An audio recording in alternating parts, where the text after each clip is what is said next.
ce sujet n'est pas traité. Peut-être que... Vous l'avez rencontré, je sais pas son nom, parce qu'on ne le connaît pas. Oui, mais encore? On est mal informé. Non, mais quand même. Non, mais je pense que d'abord, c'est un homme qui est maire. Donc il connaît ces sujets-là, je pense qu'il prend le temps d'échanger, je pense qu'il a vu beaucoup de monde, et moi j'espère qu'effectivement il va... Je m'en doute bien, oui. Enfin, ça rejoint ce que vous disiez tout à l'heure sur le fait que le gouvernement ne reconnaît pas vraiment moi je pense la politique du logement global.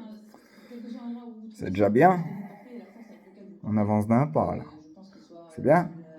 Sous un ministre n'est pas un sujet, mais il faut vraiment porter une politique de logement, et je pense que c'est attendu. On peut quand même rêver d'une France de bien logée. Enfin, ça me paraît tellement fort. C'est le rêve qu'on a tous, ouais. Et puis moi je pense aussi, alors je vois les jeunes autour de la table, mais je pense aussi qu'on est très injuste. Pas si jeune, pareil. Ah bon? Non, ils ont l'air jeunes. Non, je pense qu'en tout cas... Je te dis les faits, moi. Je pense qu'on ne leur offre pas un accès au logement que vous... Tout ce que je dis, c'est j'ai dit dans les vidéos, là où on marcelait. Alors du coup, j'étais obligé de le dire en criant, en gueulant. Et tout est vrai, hein. Tout ce que j'ai subi est réel. Il y a à peu près 10% des étudiants qui n'avaient pas de logement. Donc, il faut vraiment... C'est au cœur de la cohésion sociale. Et le logement, aujourd'hui, ça dit tout ce que vous disiez. Ça dit le transport, Qu'est-ce qu'il y a? ça dit les écoles, ça dit la santé, ça dit l'offre culturelle. C'est tellement déterminant pour ce qu'on est. Donc, est-ce que vous pouvez répondre à une question? C'est pas vrai. C'est de plus en plus cher. C'est de plus en plus cher parce qu'on ne produit pas assez de logements. C'est une règle. Donc, tu sais quoi? Il y a une vraie demande de logement. Tu préfères faire du non-assistance à personne en danger? Notre évaluation à nous, c'est qu'il faudra en produire 500 à 600 000. Alors moi, je parle toujours neuf et rénové parce que chez New City, on fait du neuf et du rénové et je ne distingue pas vraiment les deux. Mais c'est ça qu'il faudra. Donc 200 000 en... Il en manque 200 000 en fait. Il en manque 200 000. Pourquoi on ne peut pas le faire? C'est un problème de budget. Combien de milliards vous avez besoin par an? Non, je pense que c'est pas tellement...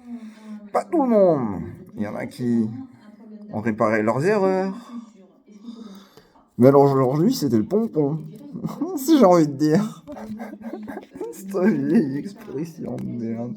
Ils sont bons. L'idée générale étant, au fond, les permis de construire, c'est de la responsabilité des maires. Et peut-être que la somme des décisions de tous les maires va faire que tous les Français seront bien logés. Il n'y a pas de raison de ça. C'est du siècle dernier, ça, c'est de l'époque moderne. À la fois, on leur dit, ça date. Et en même temps, on leur retire des ressources propres. Vous avez vu la taxe d'habitation, donc ils perdent de des revenus.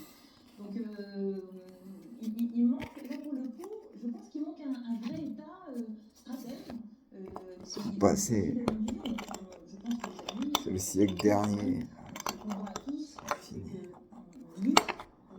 C'est une nouvelle ère. Bienvenue au nouveau millénaire. On fait des êtres humains des esclaves.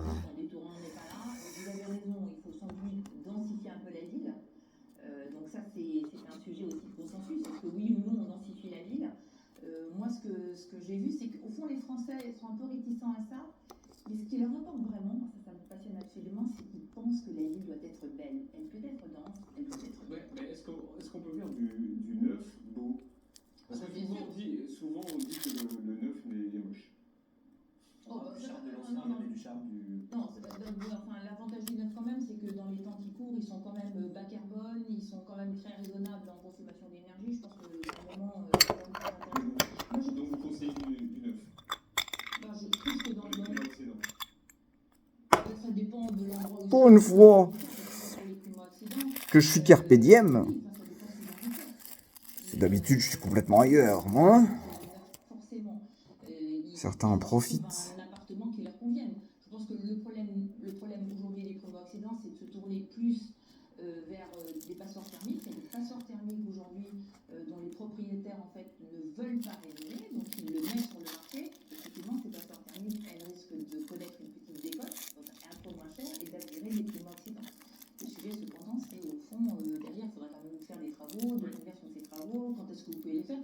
Donc, est-ce qu'il faut détruire des logements dans certains quartiers pour en reconstruire d'autres? Va savoir d'où, de qui. Au moment, à chaque fois que je suis près de gagner, boum, il y en a toujours un qui sort un truc. À chaque fois, c'est truqué. À chaque fois. Et ils disent on fait tout pour t'aider. Oui, bah oui, bien sûr. Bien sûr, bien sûr, bien sûr. C'est celle que vous appelez MAM qui est à l'origine de tout ça? La plupart d'entre eux, quand même, n'ont pas les moyens d'accéder à la propriété, disons les choses, sauf si les parents viennent à la rescousse, qui n'est quand même pas à la portée de tous. Et donc, il y a une façon d'aider à les loger, c'est d'offrir au fond des logements accessibles aux jeunes travailleurs, aux jeunes qui rentrent dans la vie active. Et le co-living peut être une réponse à cette question-là. Les appartements sont... Et elle le distribue à tout le monde. Des choses illégales. Et si on se projette dans 10 ans, on habitera où dans 10 ans? Comment seront les villes? Comment vous voyez le logement du futur? Écoutez, le logement du futur, moi je suis très optimiste. Au fond, je pense que la ville bas carbone, la ville durable, au fond, elle est belle, elle est beaucoup plus sobre, elle nous met en relation plus naturellement. Ah mais c'est la journée. Plus apaisée. On a voulu m'achever aujourd'hui. Ce sentiment d'apaisement et de lien reconstruit au fond. Je sors tout ce qui s'est enfin, avec le sol. déroulé de la journée. Mais la ville doit être belle, ça c'est sûr. Si je vous demande pourquoi vous avez refusé Matignon, Vous auriez dû me poser la question sur Ah non. j'ai choisi Nexity, puisque moi Mais je veux des réponses. j'ai choisi une entreprise. Parce que là, directrice de cabinet à Matignon. Oui, c'est qui fait quelque chose d'illégal? 23 ans, et donc j'ai choisi une entreprise. C'est un grand patron qui m'a recruté parce que vraiment il porte des convictions. J'adore ces sujets de logement, j'adore ces sujets de vie. Alors pourquoi vous avez refusé Matignon? Parce que j'ai choisi Nexity. À un moment, vraiment, j'ai choisi Nexity, j'ai choisi un autre chemin. Je suis très attachée à toutes les équipes de Nexity. Je pense que ce qu'on fait, on peut changer les choses. Nous, par exemple, on s'est engagé à faire des pensions de famille sans des unités de 10 à 20 logements où des associations logent des sans-abri. Et ben on va faire 2000 d'ici 2026. C'est peu, vous allez me dire, il y a plus de 200 000 personnes, mais c'est très important. On le fait en vrai. Et ce sentiment de le faire en vrai, c'est quelque chose, parce que je peux aller voir au fond ce que je fais, c'est quelque chose qui, moi, m'importe beaucoup. Et donc, je suis passionnée par ce que je fais. Je travaille avec des équipes qui sont engagées, extrêmement créatives, innovantes, beaucoup de jeunes dans notre entreprise. J'ai l'impression que vous avez presque plus de pouvoir que le ministre du Logement, je me trompe ou pas? Ah non, je pense qu'un ministre du Logement avec un agenda de politique du logement très fort, qui est en capacité d'entraîner, au fond, peut faire des choses très importantes. Mais nous, plus modestement, on construit quand même 20 000 logements par an. Enfin, vraiment, il y a, dans nos années, il y a 20 000 personnes à qui on donne une clé. La remise de la clé à quelqu'un, c'est un moment merveilleux. Enfin, on ouvre une nouvelle vie. Je trouve ça merveilleux.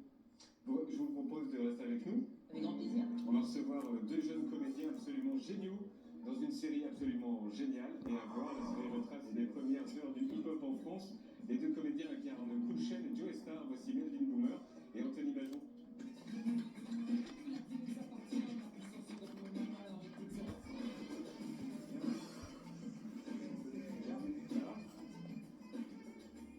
Bonsoir Melvin et bonsoir Anthony. Voici Véronique.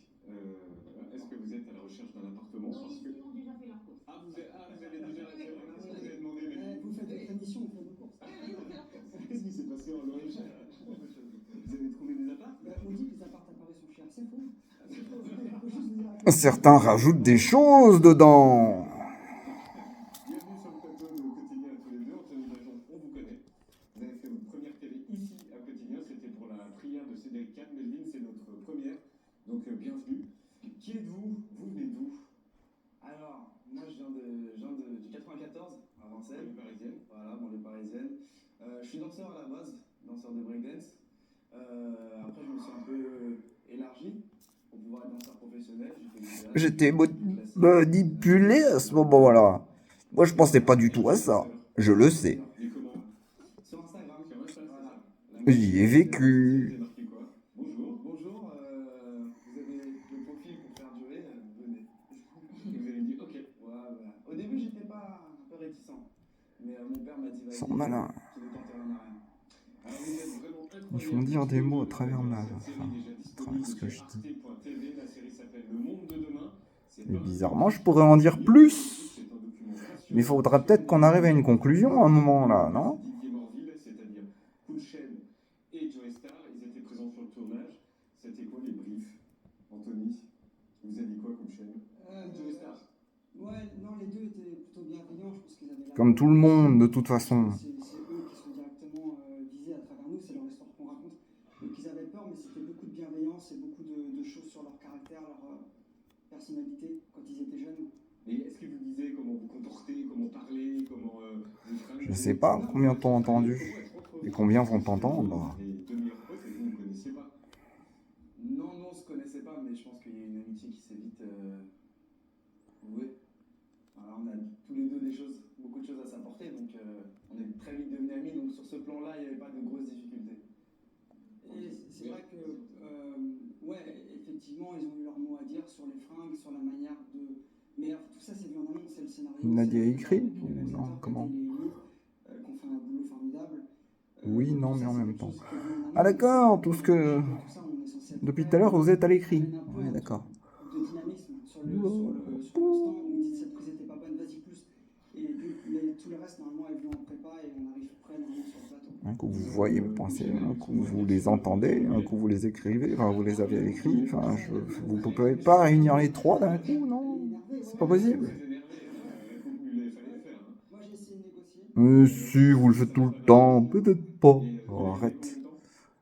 Jusqu'au clap de fin. C'est-à-dire combien de temps? Bah on a tourné 3 mois. 3 mois? 3-4 mois. Et les gens te disaient quoi? Ils me regardaient pas. Ils me regardaient plus. Non, mais c'est difficile, vraiment. C'était avec de la colle et tout, c'était difficile. Ah, mais c'est un faux! Bah oui. Ah ouais. Ah, mais je crois que parce c'était vrai. Non, parce qu'on passait, par exemple, le matin, on tournait à l'épisode 1. Ah, mais oui. Puis, fin de matinée, on tournait à l'épisode 4. Puis on revenait. Oui, c'est sur 6 ans, donc c'est pour Les ça. moulets changent de taille. Et les C'est une question ou une affirmation? On regarde les images du Monde de demain, la série qu'il faut regarder sur arte.tv. C'est réalisé par le duo Catel Kiléveré et Elie System. Oui, j'aimerais pour savoir, vous cherchez toujours un DJ? Ok. Allô? Dans le futur, là, les DJ, ils font tout avec rien et réinventent tout. C'est une énergie, c'est un flash dans la gueule. Non, c'est enregistré. J'ai jamais vu autant de noir à la télé. À mon avis, ça va péter là. Vous êtes qui, toi, Miss Météo? Sinon, on va tourner sur deux comme des guignolos, là, c'est quoi le projet? Tu mets pas mon nom sur les murs du quartier, là? Ça va pas ou quoi? C'est pas ton nom, c'est le mien. C'est pareil, tout le monde sait qui c'est qui vit. C'est clair que je pourrais pas m'attendre à un jour. Je pourrais pas faire un métier de vieux, tu vois. Décide de ce que tu veux faire. Tu vois, on ne se pas pour une toute petite place. Je vais enregistrer un disque avec un pote, le premier album de hip-hop en France. Pourquoi il chante? Il est 15h là, les coqs ça change le matin, non? Enculé! Ça ne dirait pas de continuer à danser? Et alors? Oui, tu me vois plus. T'as pas besoin de mon téléphone, hein? Le projet, c'est conquérir Paris, mon pote. C'est l'heure de la nouvelle ère du hip-hop. On n'a pas de matos, on fait comment? Ça, c'est demain, ça, c'est le futur. Faire un français, ça se vend pas.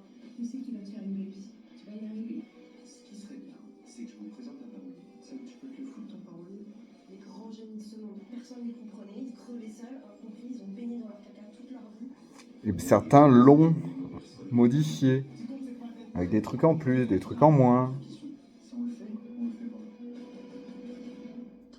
Le Monde de demain est déjà disponible sur arte.tv. Vous avez 5 applaudissements là. C'est une série géniale sur les premières années du hip-hop en France avec Joey Star et Cool Chain interprétés par Méline Boomer et Anthony Bajon. L'accueil de la série est génial. Bombardier, comme certains m'appellent. Peut-être. Ouais, bah oui. Franchement, Tu peux pas dire non, bah oui. ça serait bizarre, sinon. Anthony, t'étais à peine né